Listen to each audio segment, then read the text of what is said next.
There was a research that I discovered on Psychology Today, and it did research on relational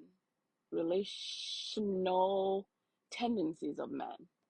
And in the conclusion was that a lot of men don't like their wives. They prefer to be in company of their male counterparts. They're not gay, but they like the image that they saying their married men bring. And they completely don't like their wives.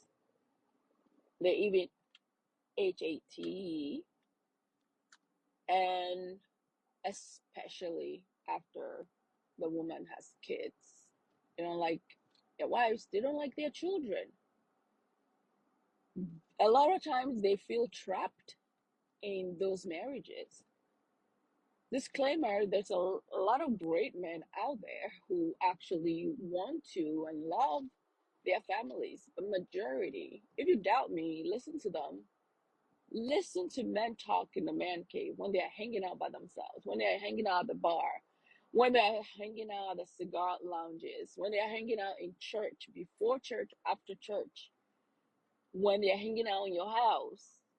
Just shut up and listen to what they're saying about their wives, especially the ones that have been married 5, 10, 50 years. Sometimes it's subtle, but sometimes it's also very overt. Like for some of them, might be verbal. Listen to what they're saying.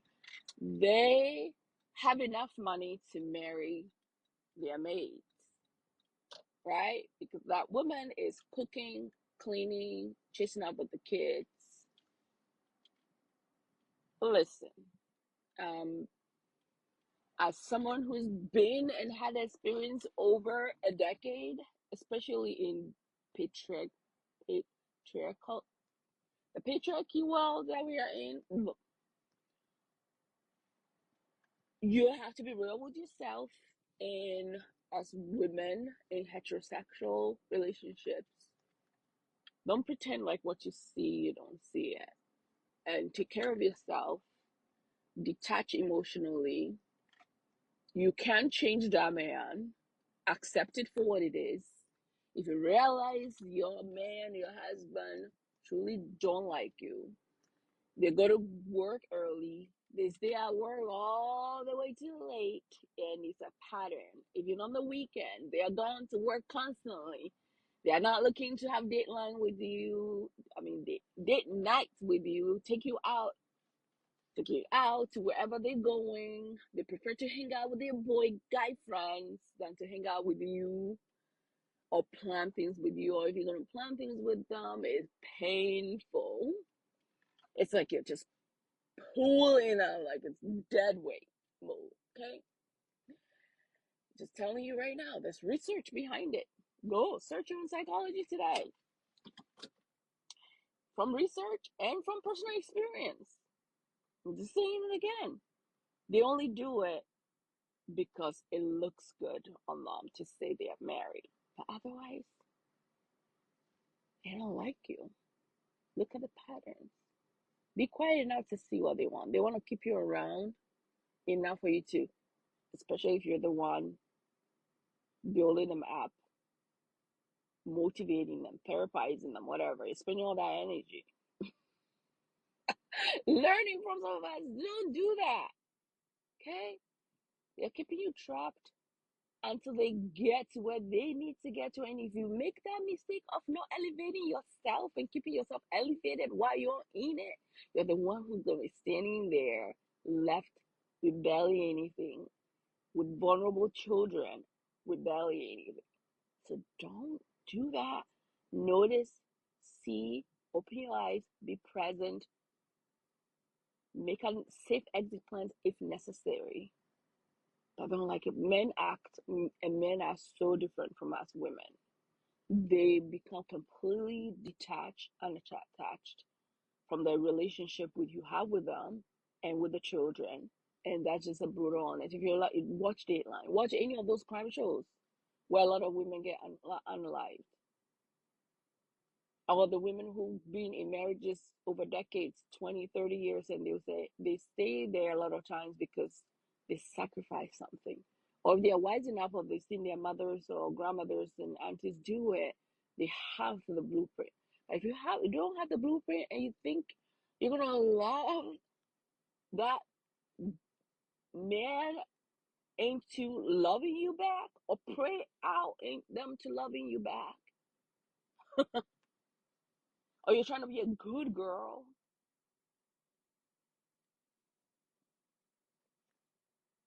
you're gonna wear yourself out mentally, physically, psychologically, spiritually. You're gonna just wiggle, melt, and wrinkle out. Just saying, you can't take care of yourself. Stop the shenanigans and know what it is and listen. Watch the patterns and listen. Just because you're in America means you're like locked up for life. It's not a sentence.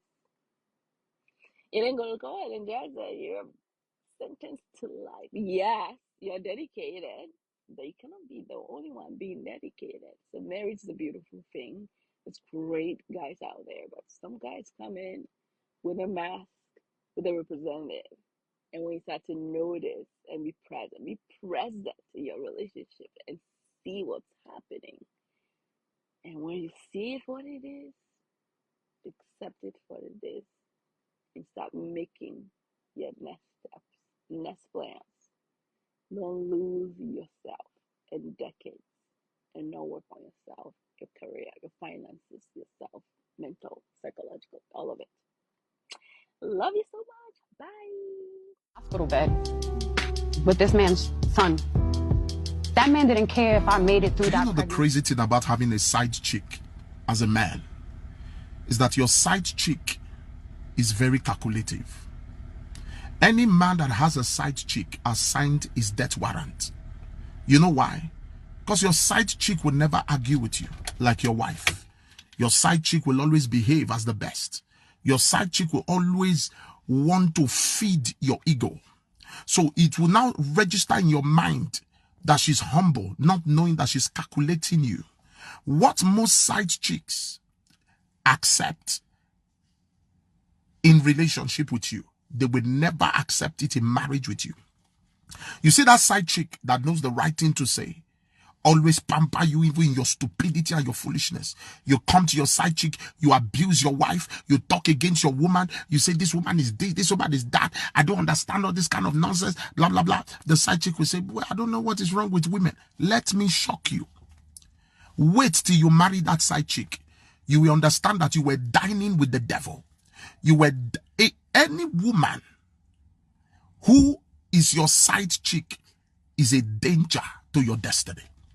And this is the foolish thing that a lot of men think is wisdom. She gives you better style. She knock you from on top, give you from behind, give you scissor style, monkey style. Your wife is too old. You will soon hear it.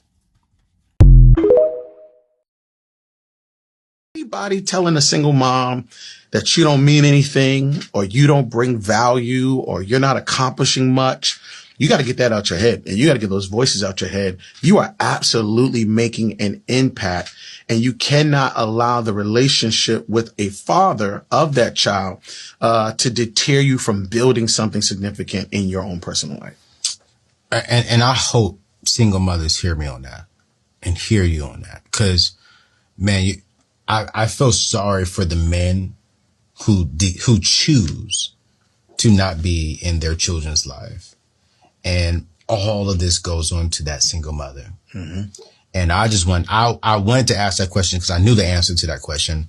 And I just want to say thank you to all the single mothers who are doing the things you should be doing and the things that you shouldn't have to do by yourself. And you are leaving a huge legacy. Here's another normal teen thing that parents may not know is super normal. But let's say you are down with the flu or a cold or COVID, or you're having a horrible time with your boss at work or a coworker, or there's something going on that is a challenge for you. It's making you feel vulnerable. And here your teen is acting even more irritable and impatient with you than usual. This is a very typical behavior of teens. Often they'll come into therapy and they'll say, my mom's going through chemo and I'm such a bitch, or I'm so horrible, I'm so irritated by her or him.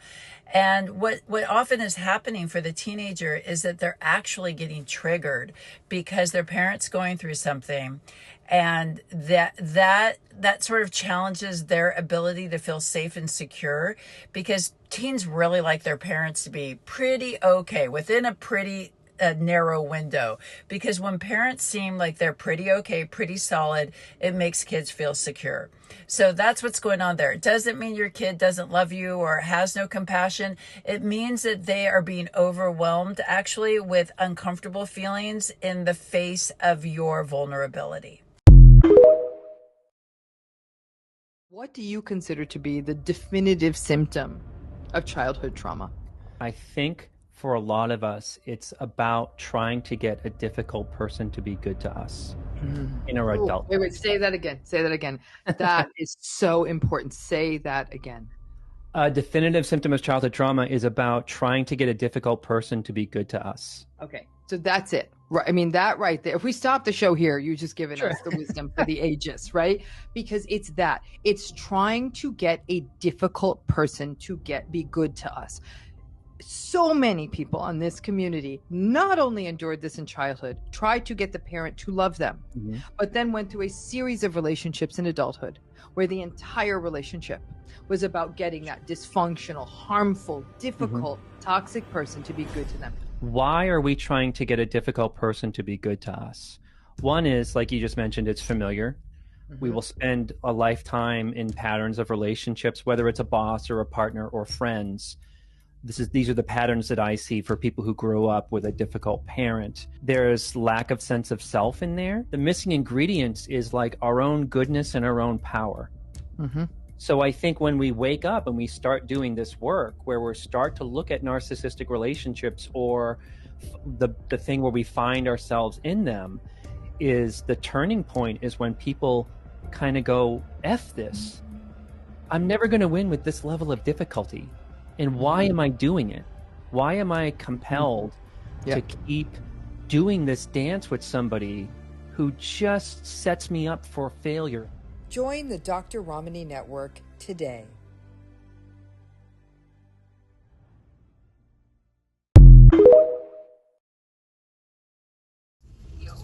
In today's